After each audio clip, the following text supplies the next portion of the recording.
এদিকে মেসি কাণ্ডে ফের অরূপ বিশ্বাসকে জিজ্ঞাসাবাদ করছে পুলিশ। বিধাননগর দক্ষিণ থানায় হাজিরা দিয়েছেন প্রাক্তন ক্রীড়ামন্ত্রী অরূপ বিশ্বাস। মেসি কাণ্ডে এই নিয়ে তাকে তৃতীয়বার তলব করা হয়েছে। কথা বলবো আমাদের প্রতিনিধির সঙ্গে, তবে তার আগে আপনাদের আরো একবার জানাবো, মেসি কাণ্ডে ফের অরূপ বিশ্বাসকে জিজ্ঞাসাবাদ করা হয়েছে। কিছুক্ষণ আগেই সকাল 10টায় বিধাননগর দক্ষিণ থানায় হাজিরা দেন প্রাক্তন ক্রীড়ামন্ত্রী অরূপ বিশ্বাস। তাকে আজ সকাল 10টার মধ্যে হাজিরা দিতে বলা হয়েছিল, সেই অনুযায়ী তিনি সকাল 10টায় চলে আসেন। প্রাক্তন ক্রীড়ামন্ত্রী হাজিরা দিয়েছেন। মেসি কাণ্ডে এই নিয়ে 3বার তাকে হাজিরা দিতে বলা হলো, আজ তৃতীয়বার তিনি হাজির হলেন থানায়। মেসি কাণ্ডে অরূপ বিশ্বাসের বিরুদ্ধে একাধিক অভিযোগ উঠেছিল, সেই অভিযোগের প্রেক্ষিতে পুলিশ বিভিন্ন প্রশ্নের উত্তর জানতে চাইছে অরূপ বিশ্বাসকে জিজ্ঞাসাবাদ করে। এর আগে দুবার তাকে জিজ্ঞাসাবাদ করা হয়েছে, এই নিয়ে তৃতীয়বার পুলিশের জিজ্ঞাসাবাদের মুখোমুখি হয়েছেন প্রাক্তন ক্রীড়ামন্ত্রী।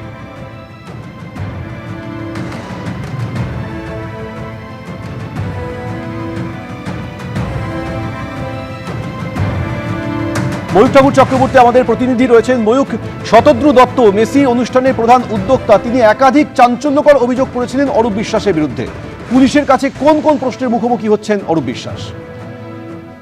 দেখো, আজকে মেসি কাণ্ডে অরূপ বিশ্বাসকে এই নিয়ে 3 নম্বর বার তিনি বিধাননগর কমিশনারেটে আসছেন এবং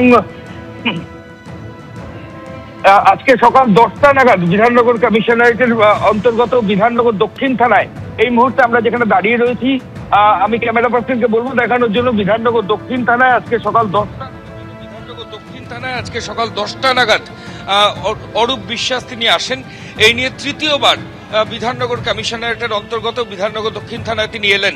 শতদ্রু দত্ত তার লিখিত অভিযোগ করেন, সেই লিখিত অভিযোগের প্রেক্ষিতেই কিন্তু অরূপ বিশ্বাসকে নোটিশ করা হয়। এর আগে তাকে 2বার জিজ্ঞাসাবাদ করা হয় বিধাননগর কমিশনারেটে, এবং এখানে যারা তদন্তকারী আধিকারিক তারা বিভিন্ন প্রশ্ন করেন যে ওই দিন মাঠের মধ্যে যারা উপস্থিত ছিলেন তাদের অ্যাক্সেস কার্ড কারা ইস্যু করেছিল, যে কটা অ্যাক্সেস কার্ড ইস্যু হয়েছিল তার থেকে বেশি লোক কি করে মাঠের মধ্যে ঢুকলো, এই সমস্ত জিনিস কিন্তু তাকে জিজ্ঞেস করা হয়। শুধু তাই নয়, শতদ্রু দত্ত বারবার যে একটা অভিযোগ করছিলেন যে এই অরূপ বিশ্বাসকে এবং তার সঙ্গে যারা মাঠের মধ্যে ঢুকেছিলেন সেই সংক্রান্ত কোনো তথ্য তার কাছে ছিল না। সেই সমস্ত জিনিস নিয়েই কিন্তু রাজ্যের প্রাক্তন ক্রীড়ামন্ত্রী অরূপ বিশ্বাসকে জিজ্ঞাসাবাদ করেছিল এর আগে পুলিশ আধিকারিকরা।